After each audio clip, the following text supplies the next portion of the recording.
সংবাদ মাধ্যমৰ জৰিয়তে বা বিভিন্ন লোকৰ জৰিয়তে আমি দেখি আছোঁ যে এনেকুৱা চাকৰিৰ নামত কিছুমান দুষ্ট চক্ৰই অনাহকতে কিছু বিতৰ্ক বা কিছু কাম অপকৰ্ম কৰাৰ তথ্য আহি আছে আৰু চৰকাৰ এই ক্ষেত্ৰত কঠোৰ।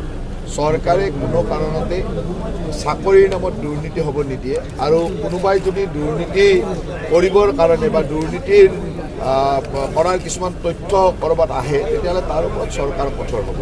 আৰু মোৰ এনেকুৱা লাগিছে যে কিছুমান দালাল চক্ৰ এনেকুৱা ধৰণে সক্ৰিয় হৈয়ে থাকে। তেওঁলোকে নিজে হয়তো জানে যে এই পৰীক্ষাটোত কোনো কাৰণতেই তেনেকৈ চাকৰি দিব নোৱাৰে, এই কথাটো চবেই জানে বা মুখ্যমন্ত্ৰী ডাঙৰীয়াই স্পষ্ট ভাষাৰে কৈ আছে পৰীক্ষা কেনেকৈ হৈছে সেইটো দেখিছে, পৰীক্ষা কি পদ্ধতিৰে হৈছে, কেনেকুৱা কিমান ষ্ট্ৰিক্টলি হৈছে, ইয়াত যে কোনো দুৰ্নীতিৰ আশ্ৰয় ল'ব নোৱাৰে সেইটো জানে। কিন্তু তথাপিতো মানুহক মিছা কথা কৈ মানুহক প্ৰলোভিত কৰি সেই ধৰণৰ এটা চক্ৰই চাগে কাম কৰি থকা যেন সংবাদ মাধ্যমত যিবিলাক দেখি আছোঁ তাৰ পৰা লাগিছে।